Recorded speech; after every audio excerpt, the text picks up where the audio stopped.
اهلا حبيباتي، صافا لاباس عليكم؟ كلشي بخير؟ عارفه راسي غابره عليكم بزاف بزاف ومقصره من جهتكم. غير سمحوا لي والله. دازو ظروف ما بين جود والخدمه. جود كان كيمرض ليا بزاف. كيديرين وليداتكم في هذا الجو؟ انا جود فاش تقلب الجو مرض من مورا ديك المرضى اللي كنت عاودت لكم شي 2 مرات وقيله، حتى كنقولوا لا مزيان عاوتاني كيمرض. ابخي هاد السيمانه هادي حتى هي سيمانه وهو فيه بوشويكه. مي جو بونس قالوا لي البنات هذاك سيندروم بوش ما اي بيي. كيجي اغلبيه في الكونتور ديال الفم وفي اليدين وفي الرجلين ديال الوليدات. انا جا لولد اختي هو اللي عاده، ما عرفتش حتى هو منين هزو. المهم عاد ليا ولدي والحمد لله انه ما تبروباجاش فيه بزاف، ما خرجش فيه في لحمو بزاف. خارجين حبيبات رقيقين ماشي كبار بزاف. ولد اختي خرج فيه حبوب كبير. هو الدواء ديالو جينيرالمون كيقول لك الا ما كايناش سخانه ما كديري ليه والو، كديري ليه غير واحد الرشاشه بحال ديال البوط. فاش كيبغي يطيح البوط كتكون عندنا واحد الرشاشه ديال البوط. هذيك الرشاشه كديريها ليه باش كتنقي ليه اللحم وداكشي، وكدوشي ليه. خصك تدوشي ليه على الاقل مره في النهار ولا مره في يومين باش تعاوني انه يتنقى منه. المهم كل واحد اش تيقول. انا ملي قلبت هادشي لقيت لي ميدسان كيقولوا ولكن ملي كنشوف لي ميساج ديال البنات راه كل وحده اش كتقول لي. كاين اللي كتقول لي غطيه مزيان باش يخرج منه مزيان، كاين اللي كتقول لي لبسيه الاحمر. هذه جاتني من بنات. وحده قالت لي في طنجه كيلبسوهم الاحمر وكيكحلوا ليهم. كل واحد اش تيقول. صراحه انا تبعت الهضره ديال لي ميدسان سورتو فاش لقيت انه ماشي شي مرض غاف. هادشي اللي درتو الحمد لله تحد منه. المهم تقدروا الى جا ولادكم ديوه غير لا فارماسي راه غادي يوريكم الدواء ديالو. يعني الحمد لله ماشي شي حاجه اللي تري غاف. وصافي انا جلست مع جود حتى برا. ابارسا الحمد لله راني كان افونسي في حياتي. ان شاء الله قريب غنعاود لكم شنو درت وفين وليت واشنو درت. ان شاء الله دعوا معايا كلشي يتيسر وديك الساعه نعاود لكم كلشي ان شاء الله. بابارسا صراحه جاءت باش نعيش حوايج جداد. سورتو قريب يسالي العام، قريب تسالي 2022 ودرتي شي بيلون لهذا العام. عرفتي شنو تعلمتي فيه، شنو الحوايج اللي دازوا عليك وشنو الدروس اللي خرجتي بهم في هذا العام ولا مازال. انا خاصني ندير لو بيلون ونشوف هذا العام زوين كيفاش داز، زوين وصعيب. حيت هو العام فاش ولد جود والعام فاش تبدلت حياتي بزاف الحوايج، لا من الداخل لا من برا. وهذا الشيء نيت اللي بغيت نهضر لكم عليه في هذا لا فيديو. بغيت نهضر على واحد الفتره اللي بدلت لي حياتي. بيان سور بلا ما نهضروا على العام، على الفتره فاش ولد جود، هذيك كانت فتره بشكل عاوتاني. ان شاء الله نهضر فيها، نهضر عليها في شي فيديو خاصه. ولكن غنهضر فاش الفتره فاش حيدت الفولار وكلشي تقلب، كلشي تبدل. وعشت واحد الفتره ديال لانسيرتيتود. ما عارفاش شنو جاي، ما عرفتش كيفاش غادي نكون. سورتو في هادشي اللي كندير ديال لي ريزو سوسيو، حيت كلشي ترون وماشي سهله. ماشي سهله فاش كتكوني كديري هادشي اعوام واعوام وكتكوني انت ولي زابوني ديالك بحال العائله وصحاب. فجاه كدير واحد الحاجه اللي كتخصك وهما كينوضوا يتقلبوا عليك. ما نقولش كلشي لي زابوني هكاك، حيت ما نقدروش نعرفوا اصلا واش دوك الناس اللي كانوا كتبوا دوك لي ميساج كاملين، دوك لي كومونتير في ديك الوقيته اللي فاش حيت الفولار، واش كانوا كاملين دي زابوني ولا. وما نقولش كاع لي زابوني كانوا ضدي، ولكن المهم يعني ديك الفتره كانوا بزاف ديال الناس اللي كانوا يهضروا معايا بطريقه سلبيه، وداكشي بدل لي حياتي للمحسن. تيقوني وما تيقونيش داروا فيا خير. كلشي داكشي اللي وقع كان من الخير. ما يمكنش شحال هاد العام زادني ايمان بكاع الهضره اللي كنا كنسمعوا، الهضره اللي في القران، ان كل حاجه كتكرهيها كاين شي حوايج كتكرهيهم كيكون فيهم الخير. كاين شي حوايج كتبان لك حياتك وقفات عندهم وهما بالعكس كيكونوا غير بدايه لحوايج جداد. وانا غنعاود لكم اشنو وقع. بيان سور بلا ما نرجعوا ونهضروا على الفولار، كنت درت لكم فيديو عليه ما عرفتش دوك لي فيديو شنو وقع لهم في لاشين في ديك الفتره فاش قلت لكم بلا طلقت. لاشين وقع فيها واحد المشكل ما عرفتش مناش. مشاو ليا كلكو فيديو منهم هذيك لا فيديو فاش هضرت لكم على الفولار بكل صراحه، صراحه اللي ما كانت عجبت شي ناس ومن حقهم، ولكن انا من حقي ندير الحاجه اللي بغيت في راسي ونقول رايي اللي يمكن ما يعجبش بزاف الناس، ولكن داكشي كيخصني انا. يعني عمرني ما قلت لشي حد يدير بحالي ولا هذا. كاين ناس كانوا قالوا لي ديك الساعه اللي غياخذك كقدوه وهذا. جو بونس كو اللي غياخذني قدوه غيستافد بزاف. ماشي انا اللي غنهضر على راسي، ولكن جو بونس كو ما كندير حتى شي حاجه خايبه في الانترنت، بالعكس كنفيكولي ديما دي ميساج بوزيتيف على المراه، على القرايه، على الخدمه، على كل شيء. يعني اللي غياخذني كقدوه يقدر ياخذني في بزاف ديال الحوايج وغيستافد بزاف. ما ماشي من داك النوع اللي كيبقى يشكر في راسو، ما عنديش مع هذه القضيه وما عنديش مع الناس اللي كيبقاو يشكروا راسهم. ولكن هذا زعما جواب للناس اللي قالوا لي هذه القضيه ديال القدوه. واخا انا كنقول كل واحد عنده عقله، وانا ماشي انسانه مثاليه، وهادشي راه باين، وكل واحد يتبع اللي بغى، وكل واحد عنده عقله، وكل واحد عنده والديه. يعني الناس اللي قاصرين عندهم والديهم يراقبوهم وينصحوهم، والناس اللي ماجور اي فاكسيني هادوك حتى هما عندهم عقلهم يتبعوا اللي بغاو وما يتبعوش اللي بغاو. ودابا المهم من حليت هاد القوسين غنرجع نسدهم وغنعاود ليكم شنو وقع ليا مع السلبيه. اول حاجه بعدا كنت عارفه بلا غادي السلبيه. اي وحده كتحيد الزيف في الانترنت كنت كنشوف الهجوم الرهيب اللي كيجي عليها. واحد البنت نيت كسميتها دينا طوكيو، كانوا جاوها دي كومونتير راه ما يمكنش بسميت الاسلام الله يخليكم، معيور معيور معيور خايب ديال بصح، والقلب الكحل وشي حوايج خايبين اللي ما كيشرفناش يكونوا محسوبين على الاسلام، حيت الاسلام راه سميتو كيفاش دايره اسلام. ما يمكنش يجي داك البغض كامل داك الشر كامل من عند ناس ما كتعرفهمش وما درتي لهم حتى حاجه، ما قربتيش لهم لحياتهم، عايش حياتك عادي، هما كيجيو كيعطيوك واحد السم، واحد السلبيه كبيره بزاف. ولكن اللي ما عارفينش هما هو انهم كيأديو راسهم.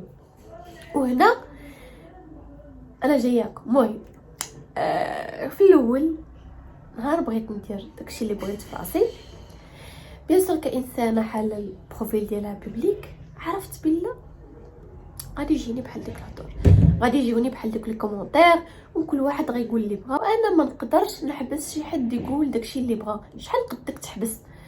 وضيع هادشي اللي وقع ابخي، كان واحد العدد كبير ديال لي كومونتير، شحال قدك تبلوكي ولا تحبس؟ كان خاصني شي طريقه باش نتعامل مع ديك السلبيه في ديك الفتره، حيت ما نقدرش نغبر ولا اي حاجه.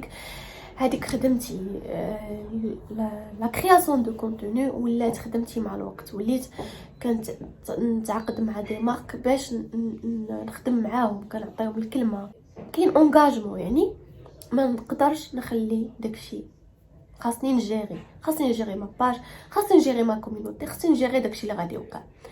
ديكو كان خاصني نوجد راسي قبل. وسبحان الله سبحان الله نعاود لكم. غتكونوا شفتوني هضرت لكم على دكتور احمد عمار بغيافمون، وقيلا قلت لكم عليه بلا نفعني بزاف. هاد السيد هذا كانت ولات لي واحد السيده كانت قالت لي عليه هكا قالت لي شي نهار تصنطي ليه راه زوين. انا ما كنتش دايره بالي معاه، ولكن قبل من انونسي في الانترنت بالله حيت الفولا قلت غنخدم على راسي، نخدم على انا راسي. مثلا انا زينب فني غيجيني كلام جارح كلام خايب مثلا، كيفاش ندير نحمي راسي منه ما نتاثرش به. سورتو كان عندي ولد عنده 6 شهور، كان خاصني نحافظ على نفسيتي وخاصني انا ما نتاثرش. كي غندير خاصني نخدم على راسي من الداخل، حيت كيف قلت لكم دوك الناس ما نقدرش نبدلهم. هاد السيد هذا الفو دخلت عنده كان تغيير كبير فيا، بدل لي المنظور ديالي للناس. سلسله اللي تفرجت ليه فيها هي سلسله سيل فيديو، هما دي فيديو اللي صورهم هو هكا بالكاميرا ديالو، خفا نزربن، ولكن كانوا مفيدين ليا بزاف. اول فيديو وقيلا كان سميتو كون مع الله، يعني ما يهمكش كاع. شوفوا سبحان الله العظيم، ما يهمكش الناس كيفاش كيشوفوك، يهمك غير الله كيفاش كيشوفك. هنا بعدا اول ميساج دوز ليا هي انك تكون حر مع الله. فوالا انك تجرد من نظرة الناس ومن حكم الناس. علاش انت مقيد راسك؟ دير مينوط راسك مع هضرة الناس، شادينها كيدينا ومينوطينهم على حسب هضرة الناس. شكون فينا اليوم ما ديرش مينوط لراسو على حسب هضرة الناس؟ الا درت هادي شنو غيقولوا عليا الناس، درت هادي شنو غيقولوا عليا الناس؟ واش كنفكروا قبل شنو غيقول على الله، ولا كنبقاو نفكروا غير شنو غيقولوا علينا الناس؟ انا متاكده ان بزاف غيجاوبوا كنفكروا شنو غيقولوا علينا الناس. ولكن دوك الناس اول حاجه حتى واحد ما عارفك شنو دوزتي وشنو كدوز دابا، واش واكل ولا ما واكلش، واش ساكن ولا ما ساكنش، واش بخير ولا ماشي بخير. دوك الناس ما كينفعوك في حتى شي حاجه، عايشين مع حياتهم. وسورتو الا ما كنتيش غضرهم بحتى حاجه، علاش غيهمك شنو غيقولوا عليك؟ ومين انت كتكون عارف راسك شنو كتسوى، علاش كيهموك الناس؟ هادو اسئله مهمه بزاف نسولوهم من راسنا، غيعاونونا بزاف اننا ناخذ حريتنا. حيت الحريه كتخاد ما كتعطاش، انت خذها لراسك، ماشي تسنى واحد اخر يعطيها لك. ولا الحريه راه عندك، عيش حريتك وصافي. وهذا اول فيديو بعد حيت عقلت عليه بزاف. واحد الفيديو اخر بدلني بزاف هو على وقيل على الحكم على الناس، لا على تكريم الله للناس كاملين. هنا بعدا كان بزز مني نشوف كاع دوك الناس اللي كيعايروني ونحترمهم بعدا، حيت الفيديو بعدا كيهضر على التكريم، كيفاش الله كرم الانسان، كيفاش الله من الاول بعدا عطى الانسان واحد المكانه كبيره بلا هذا الانسان ما يدير والو. ينفع تخلق الانسان تخلق بمكانته، بالتكريم ديالو لكاع الخلق. تكريم على الملائكه وعلى الجن. هو الانسان عطاه الله بزاف ديال الصفات وميزات وكرمه عن جميع المخلوقات. يعني كيفاش بغيتي انت تجي تجر على واحد الانسان وتحكم عليه بعدا، تقول هذا الانسان حيوان حمار، عرفتي راه كدير واحد ذنب كبير، واخا تقولها غير بينك وبين راسك. هنا بعدا فاش بدلت كيفاش انا غنشوف الناس، وبدلت النظره ديالي لدوك الناس كيفاش كيغلطوا فيا، كيفاش كيبانوا ليا. قبل كانوا كيبانوا ليا الناس كانهم خايبين وما مزيانينش واشرار حيت كيأذيوني. وقبل كنت نقدر شي واحد الا عايرني واخا ما نعايروش قدامه، ولكن نقدر نعاير في خاطري. يعني انا مربيه الحمد لله ما نقدرش نعاير شي حد بشي حاجه خايبه في وجهه، نقول ليه شي كلام خايب، ولكن كنت نقدر نقولها في خاطري. مثلا نقدر نقولها في خاطري باش نبرد. ولكن من بعد عرفت بالله كنت كندير ذنب كبير في راسي، حيت كنهين الانسان واخا غير بيني وبين راسي، كنهين واحد الانسان اللي خلقه الله وكرمه، واللي ممنوع عليا نقول عليه شي كلمه. كيبقى خلق الله بزز مني. بالعكس بعدا فاش كيعايرني راه خاصو يبقى فيا، حيت هو ما احترمنيش ودار واحد الذنب انه وجه لي واحد الكلام الخايب. راه اذى راسو حيتاش خالف الهضره ديال الله، لان ديال انك تكون مع الناس مزيان وما تاذي حتى شي واحد. مازال درتي شي ذنب في راسك نقولوا هذاك الذنب غتحاسب فيه، غيحاسبك الله على راسك. ولكن فاش كتاذي شي حد اخر راه خطر كبير كيبقى تابعك حياتك كامله. وكيخرج فيك اي واحد في راسك الدنيا كدور. يعني داك اللي كيعيرك وكيأذيك باي حاجه كون على يقين ان غدور الدنيا وغادي يندم، حيت غتبان ليه حياته غدا اللور. كاع اللي كيحكم على الناس واللي كيعير الناس واللي كيترفع على الناس وكيقول انا ما كنتش نغلط بحال فلانه، انا ما عرفتيش انت الدنيا تدور عليك، تقدر دير اكثر من ديك فلانه. قول الله اعلم، قول الله يحسن العوان، قول الله يهدي. كنت مهدي وعارف كلشي. دونك علاش تأذي بنادم؟ اش غيستافد داك الانسان اللي كنت بغيتي ليه الخير؟ اش غيستافد من المعيور ديالك؟ غادي ينوض زعما من داكشي ديالو؟ بالعكس الا كنتي بصح بغيتي ليه الخير دعي الله يهديه كيف ما هداك انت. لكن هنا نقول لك زعما انا كيفاش بان ليا داكشي كامل. اول حاجه تحيدت ليا الضبابه من قدام عيني. زينب راه انت ماشي انت اللي خاسره الا عايروك، خاصهم يبقاو فيك. دعي معاهم بالهدايه من قلبك، ما تحقديش عليهم، بالعكس خاصهم يبقاو فيك. كاين معاهم واحد النهار يعرفوا ان داكشي اللي كيديروا غلط وما يبقاوش يديروه ان شاء الله. خاصك تشوفيهم على انهم يمكن هذاك الشيء اللي قالوا لك راه هو اللي كيعرفوا هذاك الشيء اللي كيعرفوا. يمكن انت عارفه شي حاجه ما عارفينهاش، دونك انت بغيت تجرئيش عليهم، ولكن هما ما عارفينش اش كيديروا. عذريهم، شوفيو انهم عندهم واحد الوعي بواحد الطريقه، بواحد الكميه ولا واحد النيفو. دونك علاش غيبقى في كل حال؟ بالعكس تماما. هنا هذا هو كيف كنقولوا، كيفاش وجدت راسي. دونك فاش حطيت لي فوطو ديالي كان هكا ديال لي كومونتير، ما قلت لكم غيكون شي 2000 كومونتير. العجيب هو انني ما كنتش كنتاثر بهم. يقدر نتاثر بهم واحد 30% 20%، ولكن قبل كون ما كنتش شفت هادشي كامل وما خدمتش على راسي باش نشوف الامور بهذه الطريقه، كنت غنشوفهم 100% بطريقه خايبه، و100% كانوا غيأثروا عليا، وكنت غنشوف راسي مظلومه والناس كيأذيوني. بالحق انا وليت كنشوفهم بلا كيأذيو راسهم، حيت انا ما درت لهم والو. انا دايره شي حاجه في راسي، الا درت شي حاجه في راسي الله يحاسبني. علاش بنادم يجي يبقى يحكم عليا ولا يعايرني ولا ما نعرف شنو يضحك عليا؟ كانوا بزاف الناس كتبوا لي الله يهديك هادي، كنقول لهم امين شكرا فريمون. ولكن الناس اللي كانوا كيأذيوني هادوك كنت كنقول الله يهديهم بيني وبين راسي وصافي. اكتفيت، ما كنتش نقدر ندير لهم بلوك كاملين بيسكو بزاف. درت لهم ريستريندر واحد لوبسيون. صافي انسان تيكتب لك هذاك الكومونتير شفتي اوكي، الكومونتير الجاي ما غاديش يبقى يبان لك، غادي تكتب ولكن لا ما ركزتيش عليه ما كيبقاش يبان لك. دونك بزاف الناس درت لهم ريستريندر من الناس اللي كتبوا لي دي كومونتير ما زوينينش، والناس اللي نصحوني كنت كنقول لهم امين وشكرا. وصافي. واحد الحاجه اخرى اللي غتجي لاي وحده صعيبه، وانا جاتني ديك الساعه صعيبه، ولكن كيف قال ديك الساعه احمد عماره، اي حاجه كتركز عليها كتزيد تكبر. الا انا كنت خايفه لي زابوني ديالي ما بقاش عاجباهم بلا فولار، ما عجبوش داكشي، درت دي زابونا. الا بقيت مركزه على العدد ديال لي زابوني عاد باغي يزيد ينقص، العدد ديال لي زابوني نقص في هذوك الايام الاولين.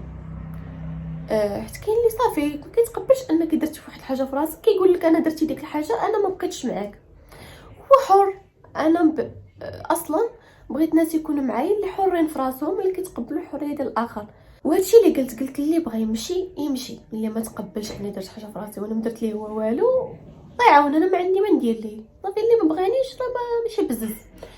ولكن ما نكذبش عليكم، هو ان هذه حاجه صعيبه كيف قلت لكم، فاش كتكون هذه هي خدمتك ولي زابوني ديالك ما حدهم كيطلعوا بيان سور، ما حدك كتعرف اكثر، ما حدك كتاخذ بلاصه بين لي بلوغر نتايا، وكتعرف عن لي زاجونس وتشي خدمات وتخدم مع دي مارك اللي كيعجبوك وتبغي دير تعاون معاهم. ولي زابوني ما كيطلعوش بالزربه، سورتو انا عمرني ما درت شي جيف واي ولا شريت دي زابوني ولا اي حاجه. وشفت لي زابوني كيهبطوا في النهار، تقدر تهبط لي 1000 ابوني، كنهبطوا شي 4000 في الاول. انا شنو قلت مع راسي، حتى هذيك كنت وجده راسي قبل ما نقول بالله حيت الفولار، كنت قلت زينب واش انت بغيتي تعيشي على ود لو نومبر دابوني والفلوس والخدمه وداكشي، لاباج ديالك كتعجبك وكلشي اون باسيون قبل من كلشي ولي زابوني ديالك عزيزين عليك، ولكن انت بغيتي ديري واحد الحاجه لراسك بغض النظر واش صحيحه ولا غلطه. انا بغيت نديرها في راسي مثلا انا كتبان لي صحيحه، ولكن حيتاش كتبان للناس اخرين غلطه غندير عاوتاني مينوط لراسي وما غنديرهاش على حساب باش ما يتقلقوش من الناس وما يمشيوش الناس من لاباج ديالي.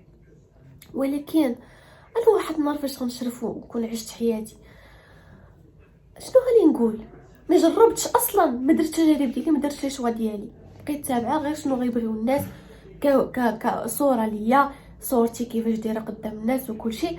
ولكن انا ما درتش تجاربي، ما درتش داكشي اللي بغيت في راسي، ما كنتش حره في راسي. شنو هاد الحياه.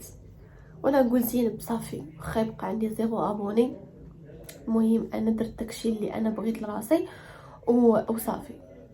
آه وهكا باش واجهت ديك الفتره. سبحان الله. كيفاش كانت بدايه ديال انني نخدم على راسي، سورتو من هاد النقطه هذه بديت كنخدم على راسي.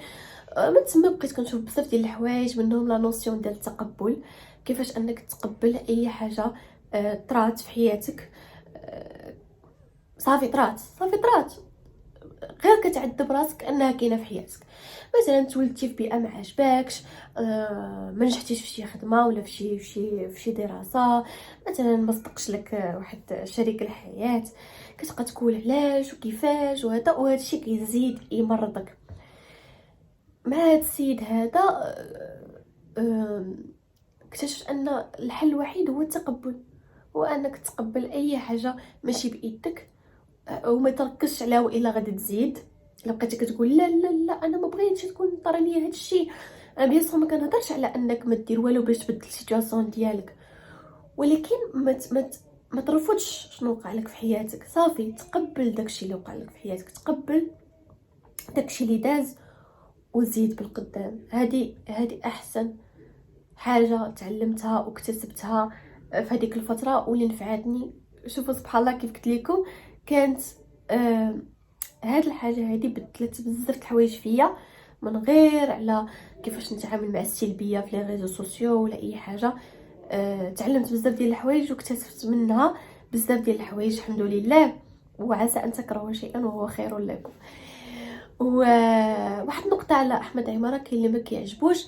انا نقول لكم واحد الحاجه اللي حتى هو تيقولها وانا معاه فيها، هي ان الانسان ما غتاخذش منه كل شيء. هو راه ماشي نبي وماشي كينزل عليه الوحي، وماشي غتاخذ اي حاجه قالها لك. الا لقيتي شي حد تيعطيك شي حاجه زوينه في لي ريزو سوسيو ولا هذا ولا حتى في الحياه العاديه، تقدر ما تتفقش معاه في كل شيء، ولكن تقدر تاخذ منه اللي زوين. خذ منه اللي زوين واللي باقي ما مسلككش لوحه. المهم هذا هو رايي على هذا السيد هذا. انا بيرسونيلمون شحال من حاجه تعلمتها معاه، ومن بعد ما بقيتش كنتفرج فيه غير هو. كاين بزاف ديال لي كوتش في الانترنت اللي كيفيدوا بزاف، وكل واحد عاوتاني وعقلو يتبع داكشي اللي بغا ويوزن قبل ما يدخل اي حاجه لراسو، يدورها في راسو مزيان ويوزنها مزيان ويقلب عليها، عاد يقدر يتبناها. انا بيرسونيلمون تبنيت حوايج زوينين، ما كيبانش ليا راسي اني خديت منهم شي حاجه خايبه، سورتو على السلبيه ديال الناس، كيفاش كترجع ليهم وتاثر فيهم، وكيفاش انك تحترم الناس واخا كاع يأذيوك واخا كاع يضروك من الداخل ديالك، ما تحقدش عليهم وتسامحهم.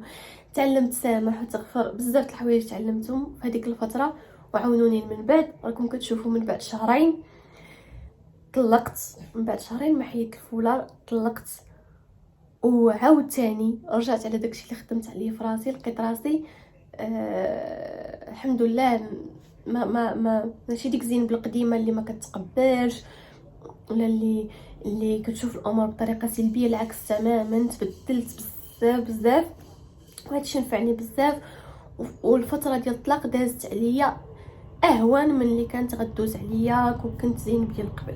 زينب اللي ما كتقبلش، زينب اللي كتحقد، زينب اللي كتشوف راسها مظلومه وكتشوف الانسان الاخر ضرها واذاها وانها هي ضحيه. هادشي كامل بدلته، وليت كنشوف ان اي واحد اذى واحد اخر دا ذنب في راسو. شخصيا لا اذاني اي واحد، بالعكس مابقيتش كنشوفو كانسان خايب، وليت كنعذرو وكنقول داكشي اللي عارف، داكشي اللي تعلمو، داكشي اللي اكتسبو. ما اكتسبش داكشي اللي انا اكتسبت مثلا باش اني من نحكمش وما نخونش وما نكذبش يعني اي واحد تيدير العكس ديال هادشي تنشوف انه هو مكتسبش الوعي اللي خاصو يكتسب، صافي كنعذرو. وهنا هادشي كدير فرق كبير باش يريحك من الداخل. بزاف الناس فاش طلقت قالوا يمكن قالوا راح تحيد هاد الفولار، ولا هذه نهايه خايبه ليها حيت حيدت الفولار، رجع عليها داكشي. ما عارفينش ان اصلا طلاقي انا كان شي حاجه مزيانه ليا، كان شي حاجه اللي كنت كندعي الله ييسر ليا فيها ويديرها ليا اللي فيها الخير. عامين وانا كندعي الله يدير ليا اللي فيه الخير، اللي فيه الخير، بحال هكا كنت كندعي ويسروا لي الله باش نخرج من واحد المعاناه، واحد الوسواس، واحد اذى كبير اللي كنت كنتعرض ليه، اللي نفسي كانت كتعرض ليه. اللي كرامتي كانت ضايعه ليا، وبزاف د الحوايج اللي سالاو مع معاناه اللي سالات مع داك الطلاق. للاسف شحال من وحده كيبان لها الطلاق خايب، بيان سور الطلاق خايب، ولكن الطلاق هو نهايه العلاقه. الا كانت ديك علاقه زوينه بيان سور الا طلقت ولا مشى ليا داك الانسان راه غيبقى فيا الحال، ولكن الا كان داك الانسان ما يصلحش ليا وسالات معاه العلاقه، راه بالعكس راه تهنيت من واحد الحاجه اللي كانت غتبقى حياتي كامله كتمرضني. واش غنشرف واحد العلاقه اللي ما عجبانيش؟ واش غنزيد ندير الاولاد مع واحد الانسان ما عجبنيش؟ بالعكس. دونك الناس اللي كانوا كيبان لهم بالله يمكن حياتي تقلبات للأسوأ، انا نريحكم من جهتي، انا حياتي ما تقلباتش للأسوأ. انا حياتي يلا دابا بدايه شي حاجه زوينه ان شاء الله، لواحد راحه البال كبيره، واحد اكتساب كرامه واكتساب حب للذات وقيمه. كنتمنى لاي وحده، والله كنتمنى لاي وحده انها ما تبقاش اسيره لواحد العلاقه غير حيتاش كتعطيها واحد الاحاسيس وبزاف د الحوايج اللي كتكون هي متعلقه بهم على حساب كرامتها وعلى حساب قيمتها. هذا غير بين قوسين، عارفه ماشي كلشي يقدر يدير هذا الشيء، ولكن انا كنتمنى لاي وحده زعما يا اما تكون في علاقه مزيانه يا اما بلاش. هادشي كنتمنى لاي وحده. اذا انا حياتي تقلبات، ولكن الاحسن الحمد لله. ومهم انا قصتي غير العبره باش اي وحده كدوز شي ظروف صعيبه ولا كتاخد بزاف السلبيه من الناس، سواء الاقارب ديالها في الخدمه في الزنقه، تبدل النظره ديالها للناس وتعذرهم وتوصل كاع لدرجه انها تبغيهم. والله كلشي ممكن. ما تخليش الايغو ديالها يغلبها.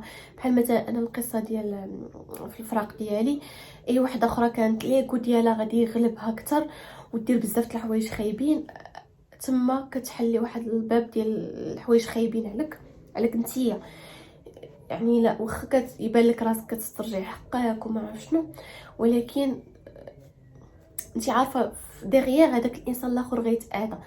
واش انت غترتاحي غير فاش داك الانسان يتاذى؟ لا بالعكس، يعني غفري وسامحي وتصرفي بطريقه اسمى منه، يعني طلعي انت في النيفو عليه وقولي الله يهديه والله يسامح والله يعاون. هادشي اللي كنصح اي وحده تتعامل به مع اي واحد كيضرها من الاقارب ديالها ولا من الناس بعاد، بحال هكا تعاملي. وهذا ما كانش بونس لا فيديو غنكملها هنايا. شكرا لكم بزاف اللي كتسولوا فيا وبغيتوني نرجع لليوتيوب، راني كنوصل بلي ميساج ديالكم. انا راجعه معكم، غير راكم عارفين العام الاول ليا كأم باقي ما سالاش. العام الاول عام غنكملوها انا وجود في هاد التجربه ديال الامومه نهار 5 في شهر 1. وشحال من وحده في بلاصتي ما كانتش كاع تبقى بريزونط هكا في لي ريزو سوسيو. انا فخوره براسي انني كومون بقيت دايره هاد لوليا معاكم، بقيت خدامه على لاباج ديالي ويوتيوب ديالي واخا ماشي بزاف. فخوره بالتقدم اللي درت في هاد العام، واخا ببطء ولكن مهم تقدمت بالنسبه لراسي. حيت هادشي اللي كنت باغا ومحتاجه وما عاطرانيش الوقت، دونك صبرت وانا فخوره براسي. وتنتوما بغيتكم تكونوا فخورين براسكم، واخا تكونوا كديروا تقدم قد هكا ديروا خطوه قد هكا، كونوا فخورين براسكم، حيتاش واحد في بلاصتك ما كانش غيديرها. انت بوحدك اللي عارفه المعاناه ديالك، انت بوحدك اللي عارفه الصعوبات فاش كدوزي، وكوني فخوره براسك اللي كتقدمي قد هكا رغم الصعوبات ورغم كاع داكشي اللي كيوقع في حياتك. تبارك الله علينا كاملين، الله يخليكم ليا والله يخليني ليكم. انا راني فرحانه بكم ونقول لكم تهلاو في راسكم. نتلاقاو في الفيديو الجاي. باي باي.